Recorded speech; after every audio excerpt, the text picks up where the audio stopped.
تو 70 गज मुर्दा जमीन में धंस जाए।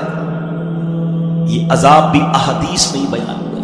ऐ प्यारे इस्लामी भाइयों, ये जिंदगी तो थोड़ी है ना, वो जिंदगी बड़ी है।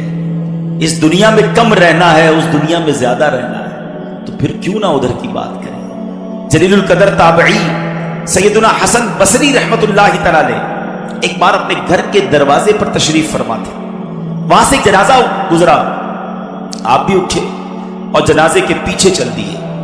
जनाजे के नीचे एक छोटी बच्ची जारो कितार दौड़ती हुई उस जनाजे के साथ साथ जा रही थी और कह रही थी, ऐ बाबा जान, आज मुझ पर वो वक्त आया है कि पहले कभी ना आया था।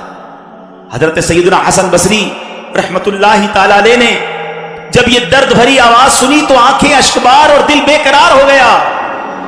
दस्ते शफकत उस यतीम बच्ची के सर पर फेरते हुए आपने फरमाया, बेटी तुम पर नहीं, तुम्हारे मरहूम बाबा जान पर वो वक्त आया है जो आज से पहले उन पर कभी ना आया था। दूसरे दिन आपने देखा कि वही छोटी बच्ची आंसू बहाती हुई कब्रिस्तान की तरफ जा रही है। बाप से बड़ी मोहब्बत थी, उससे रहा नहीं जा रहा था, वो कब्रिस्तान जा रही है। सैयदना हसन बसरी रहमतुल्लाहि ताला अलैह भी हुसूल इबरत के लिए उस बच्ची के पीछे पीछे कब्रिस्तान की तरफ चल दिए।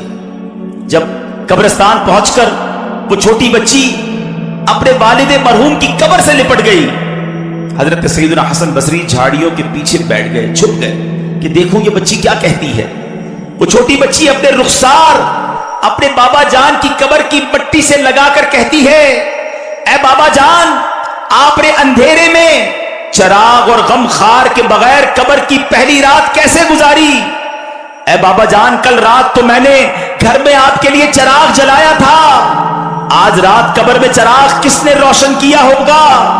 ऐ बाबा जान, कल रात घर के अंदर मैंने आपके लिए बिछौना बिछाया था, आज रात कब्र में बिछौना किसने बिछाया होगा। ऐ बाबा जान, कल मैंने आपके जिस्म पर चादर उड़ाई थी, आज रात आपको कब्र में किसने चादर उड़ाई।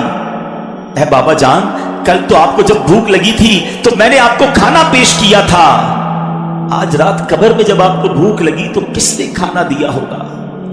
सैयदना हसन बसरी गम की मारी और उस दुखियारी बच्ची की ये बातें सुनकर रो पड़े।